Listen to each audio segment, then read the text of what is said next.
Bismillahirrahmanirrahim. Assalamualaikum warahmatullahi wabarakatuh. Innal hamdalillah nahmaduhu wa nasta'inuhu wa nastaghfiruh wa na'udzubillahi min syururi anfusina wa min sayyiati a'malina may yahdihillahu fala mudhillalah wa may yudlilhu fala hadiyalah. Asyhadu an la ilaha illallah wa asyhadu anna Muhammadan abduhu wa rasulul ladzi la nabiyya ba'dah. Allahumma shalli ala sayyidina Muhammad wa ala alihi wa ashabihil mujahidina liqomati dini. Amma ba'du. Bapak-bapak serta ibu-ibu sidang salat subuh yang berbahagia, alhamdulillah segala puji bagi Allah bahwasanya kita saat ini masih diberikan kesempatan umur untuk bisa melaksanakan ibadah di bulan yang begitu penuh berkah yang kita idam-idamkan di sepanjang tahun. Salawat serta salam semoga selalu Allah limpahkan, curahkan kepada junjungan kita Nabi besar Muhammad sallallahu alaihi wasallam. Bapak Ibu sekalian, izinkan saat ini saya ingin sedikit sharing, sedikit saling menasihati mungkin ya antara sama kita terkait dengan sedekah. Materi ini mungkin dari malam pertama sampai malam terakhir kemarin belum ada yang menyentuh, jadi mungkin mudah-mudahan ini menjadi tambahan ilmu bagi khususnya diri saya pribadi dan umumnya bagi hadirin sekalian. Diawali dengan kisah seorang tukang sol sepatu yang pergi naik haji. Mungkin pernah mendengar ya bapak-bapak. Dikisahkan oleh seorang ulama ahli fikih yang bernama Abdullah bin Mubarak. Beliau seorang ahli fikih yang berasal dari daerah Marwa, di daerah Khurasan, di tahun sekitar 150 Hijriah. Beliau mengisahkan tentang diri beliau sendiri pada saat beliau melaksanakan ibadah haji. Setelah selesai melaksanakan ibadah haji, pada saat beliau beristirahat, beliau bermimpi mendengar dua sosok malaikat yang sedang mengobrol. Malaikat yang satu mengatakan, berapa banyak yang ibadah haji tahun ini? Malaikat yang satunya menjawab 600.000 orang. Berapa banyak? Pertanyaan malaikat berikutnya, berapa banyak dari 600.000 itu yang diterima hajinya? Ternyata jawaban malaikat yang kedua, tidak ada satupun dari 600.000 itu yang diterima ibadah hajinya kecuali satu orang. Siapa dia? Dia seorang sol sepatu dari Damaskus bernama Ali bin Muwafaq. Begitu kaget sang ulama ini mendengar ngobrolan malaikat tersebut, sehingga pada saat terbangun selesai melaksanakan ibadah haji, beliau tidak langsung pulang ke daerah Marwa, ke negaranya, tapi beliau langsung ke Damaskus mencari yang bernama tadi yang disebutkan oleh malaikat, seorang sol sepatu yang bernama Ali bin Muwafaq. Setelah tanya sana sini di Damaskus, bertemulah beliau, dipertemukan oleh Allah dengan si tukang sol sepatu ini. Kemudian dengan penasaran, beliau bertanya kepada tukang sol sepatu ini, amalan apa yang sudah dikerjakan sehingga seluruh yang ibadah haji tahun ini itu tidak terima hajinya, dan karena gara-gara engkau seluruh jemaah hajinya diterima menjadi mabrur. Kemudian si tukang sol sepatu ini juga heran karena dia merasa tidak melakukan sesuatu yang luar biasa. Cuman dia heran karena ketika sang ulama ini mengatakan hajinya diterima, Beliau heran karena beliau merasa tidak pergi naik haji. Beliau berkisah pada saat beliau ingin mendaftarkan, membawa uang 350 dinar yang beliau kumpulkan selama bertahun-tahun dari hasil sol sepatunya, memperbaiki sol sepatu. Itu suatu hari dia akan pergi mendaftar untuk pergi naik haji. Tetapi pada saat yang bersamaan istrinya sedang mengandung, sedang ngidam, dan tercium suatu malam itu tercium bau makanan dari tetangganya. Kemudian karena sedang ngidam, memohon kepada suaminya untuk memintakan sedikit saja makanan untuk dirinya. Beliau kemudian pergi ke tetangganya dan memang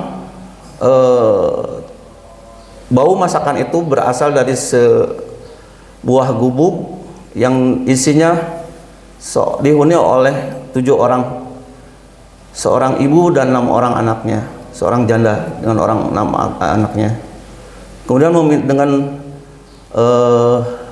sopan santun beliau meminta sedikit makanan untuk istrinya sedang sedang mengidam. Tetapi sang ibu yang sedang masuk tidak memberikan. Dengan memaksa, dengan mengiming-imingi uang untuk membeli asalkan sedikit saja makanan yang dimasak itu diberikan untuk istrinya. Tetapi si ibu tetap kekeh tidak akan memberikan. Si ibu itu mengatakan, ini masakan halal bagi kami, tapi haram buat bapak. Dengan heran, si tukang sol sepatu ini mengatakan, mana ada hukum yang seperti itu, kita sama-sama muslim. Ternyata akhirnya sambil menangis, ibu itu mengatakan bahwa daging yang dimasak adalah daging unta. Pada saat dia berjalan mencari makanan, karena sudah beberapa hari anaknya tidak mendapatkan makanan. Aku mendapatkan seekor keledai yang mati di pinggir jalan. Aku ambil sedikit dagingnya, seperlunya untuk keperluan makan kami. Akhirnya Ali bin Muwafaq ini menangis dan pulang ke rumahnya bersama istrinya, memasakkan masakan, kemudian menginfakkan 350 dinarnya itu ke sang ibu tersebut, sehingga batalah Ali ini pergi untuk naik haji.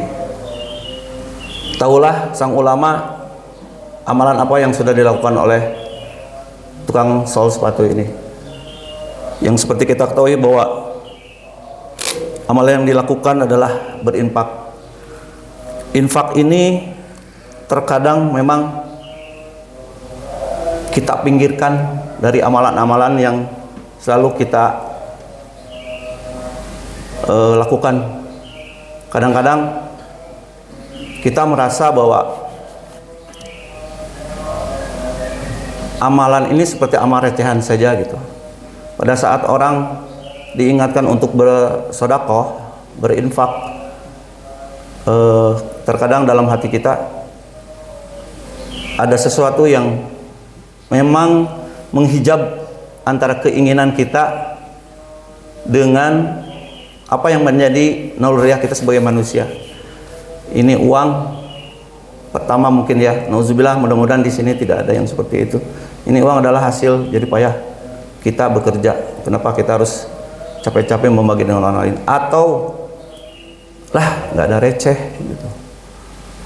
Atau belum ada kesempatan untuk bertemu dengan yang sangat membutuhkan, atau nggak ada nih institusi atau lembaga yang kita percaya, paling dikorupsi, sehingga itu menghijab kita untuk melakukan amalan ini. Padahal Allah Subhanahu wa taala dalam Al-Qur'an surat Al-Munafikun ayat 10, mungkin ini sering kita dengar. Auzubillahi minasyaitonirrajim. Pada saat manusia ini sedang azal atau menemui ajalnya, maka kata Allah digambarkan bahwa manusia ini berdoa kepada Allah, meminta kepada Allah. A'udzubillahi minasyaitonirrajim. Rabbi laula akhartani ila azalin qarib. Ini ayat ini sering kita dengar. Fa asaddaqa wa aku minas shalihin. Ya Rabbku, berilah kematian ini ditunda barang sesaat, maka aku akan bersedekah sehingga aku menjadi orang-orang yang soleh. Apa yang menyebabkan sedekah ini begitu luar biasa sehingga menjadi amalan yang diinginkan seseorang yang mempunyai hanya sedikit waktu menemui ajalnya, sampai begitu dikatakan bahwa ajal itu sudah dekat, maka sedikit waktu itu hanya digunakan hanya untuk bersedekah. Ini juga selaras dengan apa yang dikisahkan Nabi Musa alaihissalam ketika berdialog di Gunung Sinai. Beliau bertanya kepada Allah, "Ya Allah, amalan apa yang paling engkau cintai? Apakah sholatku?" Kata Allah, "Sholatmu adalah untuk dirimu sendiri, agar kamu bisa menahan, mencegah dirimu dari perbuatan keji dan munkar. Apakah zikirku untuk membuat hatimu tenang, itu untuk dirimu sendiri. Apakah sodakohku itu untuk memberikan kamu rasa kasih sayang. Jadi apa sebetulnya yang engkau paling cintai dari amalan-amalan kami? Sedekahmu." Jadi sedekah ini luar biasa sekali, hadirin sekalian. Kenapa sedekah ini begitu luar biasa? Karena kata Allah, sedekah ini ada interaksi kasih sayang antara sesama manusia. Allah mengatakan bahwa khairun nas anfa'uhum linnas. Manusia yang terbaik kata Allah adalah manusia yang berguna bagi manusia lainnya. Artinya di situ ada interaksi hablum minan nas. Hadirin sekalian, kita tahu, pernah sering mendengar siapakah orang yang muflis. Para sahabat pernah ditanya oleh Rasulullah, pernahkah kalian tahu siapa orang yang muflis, orang yang bangkrut? Kita sering mendengar orang yang bangkrut itu ketika menghadap Allah di akhirat nanti dia membawa amalan puasanya, amalan ibadah sholatnya, amalan zikirnya yang begitu banyak, tetapi tetangganya atau sesama muslim lainnya, manusia lainnya tidak aman dari dirinya, dari ucapannya, dari tingkah lakunya, dari sikapnya. Begitu indah, begitu dahsyat sedekah ini, meskipun kadang-kadang kita menganggap remeh sedekah ini. Ini apa yang membuat sedekah ini begitu dahsyat? Karena mungkin beberapa hal yang tadi disebutkan, bahwa sedekah ini adalah interaksi antara sesama manusia. Ini sungguh luar biasa imbalan untuk bersedekah ini di beberapa ayat yang Allah sebutkan, firmankan dalam Al-Quran. Ini salah satunya adalah sedekah ini akan mendapatkan ganjaran surga dan ampunan yang seluas langit dan bumi. Ini disebutkan dalam surat Al-Imran ayat 133 sampai 134. A'udzubillahi minasyaitonirrajim. Wasari'u ila magfirati mir rabbikum wa jannatin arduhas samawati wal ard uiddat lil muttaqin alladzina yunfiquna fis sarai wad dharra wal qadiminal ghaid wal afina 'anil nas wallahu yuhibbul muhsinin. Bersegeralah kau kepada ampunan Allah dan kepada surga Allah yang luasnya seluas langit dan bumi, yang diperuntukkan untuk siapa? Untuk orang-orang yang bisa berinfak baik dalam keadaan luas ataupun dalam keadaan lapang ataupun dalam keadaan sempit. Artinya pada saat orang melaksanakan sedekah ini, infak ini pada keadaan lapang, ini menjadi sesuatu yang biasa. Tetapi pada saat orang tersebut berada pada keadaan sempit, maka inilah yang menjadi luar biasa, sehingga Allah memberikan ganjaran berupa surga yang luasnya seluas langit dan bumi. Masya Allah, ini sungguh luar biasa, yang masa sih kita tidak tertarik begitu ya. Padahal sebetulnya terkadang ini sedikit kita sering sepelekan. Kemudian selanjutnya yang jangan dikhawatirkan adalah kita bersedekah, kita berinfak ini tidak akan mengurangi harta kita, dan pasti akan diganti oleh Allah. Ini jelas Allah berfirman dalam Surat Saba ayat 39, "Wa ma anfaqtum min syai'in fahuwa yukhlifuhu wa huwa khairur raziqin." Dan barang apa saja yang kamu infakkan, maka Allah akan menggantinya dan Dialah pemberi rezeki yang sebaik-baiknya. Kemudian biar kita lebih menarik lagi, sedekah ini udah jelas melipat gandakan pahala yang kita terima dari Allah. Banyak ayat-ayat mengatakan hal tersebut. Di antaranya dalam surat Al-Baqarah ayat 261. A'udzubillahi minasyaitonirrajim. Masalul ladzina yunfikuna amwalahum fi sabilillahi kamasali habbah ambatat sab'a sanabila fi kulli sumbulatin mi'atas habbah wallahu yudha'ifu liman yasha wallahu wasi'un alim. Perumpamaan orang-orang yang menafkahkan hartanya di jalan Allah adalah serupa dengan sebutir benih yang menumbuhkan 7 tangkai, dan pada tiap-tiap tangkai menumbuhkan 100 biji. Allah melipat gandakan ganjaran bagi siapa yang Dia kehendaki, dan Allah Maha luas karunia-Nya, dan Allah Maha mengetahui. Kemudian dalam surat Al-Hadid 11, "Man zalladzina yuqridullaha qardan hasana fayudha'ifahu lahu wa lahu azrun karim." Siapakah yang memberi pinjaman kepada Allah dengan pinjaman yang baik, Dia akan melipat gandakan pahala untuknya, dan baginya diberikan ganjaran yang sangat mulia. Hadirin sekalian, saat ini, bulan ini, di bulan suci Ramadan ini, jelas di sini sedang ada diskon ya, obral besar-besaran. Ini pahala dari Allah Subhanahu wa taala. Sesuai dengan apa yang diriwayatkan oleh Bukhari Muslim, Rasulullah pernah bersabda, barang siapa yang pada bulan ini mendekatkan diri kepada Allah dengan suatu kebajikan, nilainya seperti orang yang melakukan perbuatan yang diwajibkan pada bulan lainnya.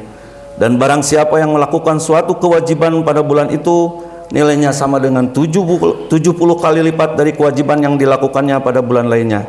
Dan keutamaan bersedekah, dan keutamaan yang paling utama adalah bersedekah pada bulan Ramadan. Ini diriwayatkan oleh Bukhari Muslim. Hadirin sekalian, tadi bahwa sedekah tidak akan mengurangi harta, ini diriwayatkan dalam hadis riwayat Muslim. Sedekah itu tidak akan mengurangi harta, dan tidak ada orang yang memberi maaf kepada orang lain melainkan Allah akan menambahkan kemuliaannya, dan tidak ada orang yang merendahkan diri karena Allah melainkan Allah akan mengangkat derajatnya. Sehingga apa yang sebagian orang khawatirkan, sedekah itu akan mengurangi harta kita, itu sudah dibantah. Dan ini janji Rasulullah yang mulia, dan pasti tidak akan pernah ingkar janji. Itu hal-hal yang mudah-mudahan menarik kita untuk saat ini lebih gencar lagi bersedekah, berinfak. Apalagi tadi 700 dikali 70, udah terlalu banyak kita menghitung pahala. Jika kita memang ingin mendapatkan ada, itu menjadi salah satu tujuan kita. Meskipun pada hakikatnya apa yang kita tuju adalah keridhaan Allah Subhanahu wa taala. Kalau masih belum tertarik, ini masih ditambah. Sedekah ini akan menjadi obat bagi orang yang sakit. Jadi beberapa tahun yang lalu mungkin kita sudah pernah mendengar ada beberapa ustadz, 1-2 ustadz di Indonesia yang sering mengumpulkan donasi dari orang-orang yang sedang sakit. Ya pernah mendengar, mungkin kita tidak tahu uangnya seperti apa, tapi yang pasti amalan sedekah untuk mengobati orang sakitnya memang ada hadisnya. Ini hadisnya yang diriwayatkan oleh Abu Daud. Rasulullah pernah bersabda, obatilah orang yang sakit kalian dengan sedekah. Ya, ini menjadi dalil mereka, dan kita juga harus meyakini bahwa dalil ini adalah benar adanya. Perlu dipahami secara utuh bahwa sakit ini adalah bagian dari rencana Allah, takdir dari Allah untuk kita. Kewajiban pertama saat kita sakit adalah berikhtiar berobat, dan salah satu ikhtiarnya adalah ini, bersedekah. Kemudian kita tambah lagi, apa menjadi fadilah bersedekah ini? Menjadi naungan di akhirat, luar biasa. Sedekah akan menjadi naungan pada yaumul masyar kelak, di saat semua orang kepanasan. Ini Rasulullah pernah bersabda dalam hadis riwayat Ahmad, sesungguhnya naungan seorang mukmin pada hari kiamat adalah sedekahnya. Setiap orang akan berada di bawah naungan sedekahnya sehingga diputuskan perkara-perkara di antara manusia. Tambah lagi fadilah sedekah ini, terhindar dari siksa kubur. Luar biasa. Apa yang menjadi hijab antara kelakuan kita, amalan kita selama di dunia untuk menuju alam kekal kita nanti di akhirat, itu semua sudah dikasih jalan hanya dengan satu amalan yang luar biasa, sedekah, infak. Ini salah satu lagi, terhindar dari siksa kubur. Dari Abu Hurairah radhiyallahu an, Rasulullah SAW bersabda, orang yang senantiasa memberi sedekah akan terhindar dari siksa kubur. Hadis riwayat Tirmizi. Hadis ini jelas menegaskan bahwa sedekah memiliki kekuatan sangat besar untuk melindungi seorang dari siksa kubur. Bapak-bapak serta ibu-ibu sekalian, tentu saja nasihat ini bukan hanya untuk kita semua, dan wabil khusus untuk diri saya sendiri. Semoga di saat hati kita sudah mulai condong kembali kepada dunia, istilah hubud dunia, mudah-mudahan hati kita akan kembali di bulan suci Ramadan ini terlatih untuk bisa mengkanter keinginan-keinginan meremehkan berinfak ini, bersedekah ini. Karena harus kita akui, terkadang pada saat kita sudah melakukan kegiatan sehari-hari di luar bulan suci Ramadan, ini hal-hal yang kita anggap remeh ini menjadi sesuatu yang kita simpan agak jauh, menjauh dari amalan kita. Banyak alasan yang dikemukakan oleh hati kita, seperti yang saya kemukakan dari awal. Kita kadang-kadang merasa bahwa tadi harta yang kita dapatkan adalah harta yang kita usahakan, padahal 100% harta yang kita punya adalah harta yang Allah berikan. Ini sesuai dengan Quran surat Toha ayat 132. A'udzubillahi minasyaitonirrajim. Wa'mur ahlaka bis-sholati wastabir 'alaiha. La nas'aluka rizqan nahnu narzuquka wal aqibatu littaqwa. Kata Allah, suruhlah keluargamu untuk sholat. Kamilah yang memberikan rizki kepadamu, bukan kamu yang memberi rizki. Berkesudahan yang baik bagi orang yang bertakwa. Bersedekah tentu saja ini merupakan sesuatu yang sekarang kita sudah tahu begitu dahsyat, begitu luar biasa fadilahnya. Maka satu lagi di akhir nasihat ini, harus diketahui bahwa kita tahu ada 8 pintu surga yang disiapkan untuk orang-orang yang bertakwa memasukinya. Babu Royan salah satu pintu yang akan dilalui oleh orang-orang yang bersaum di bulan Ramadan. Ada satu pintu babu sedekah, dan ini akan kita bisa lalui dengan kita selalu mengamalkan amalan sedekah ini. Mudah-mudahan di bulan suci Ramadan ini kita dilatih oleh Allah ulung untuk menempatkan hati kita menjadi orang-orang yang tidak hanya melaksanakan amalan, melatih amalan untuk diri kita sendiri, sholat, berzikir, puasa, tapi kita melatih untuk menjadikan diri kita menjadi orang yang menempatkan sedekah ini di salah satu jajaran amalan kita yang terbaik. Mudah-mudahan kita oleh Allah di bulan suci ini diberikan berkah, diterima amal ibadah kita di bulan suci Ramadan ini. Itu saja yang bisa saya sampaikan. Mohon maaf apa yang disampaikan ini bukan nasihat untuk bapak-bapak, tapi lebih menasihati diri saya sendiri. Billahi taufiq wal hidayah. Assalamualaikum warahmatullahi wabarakatuh.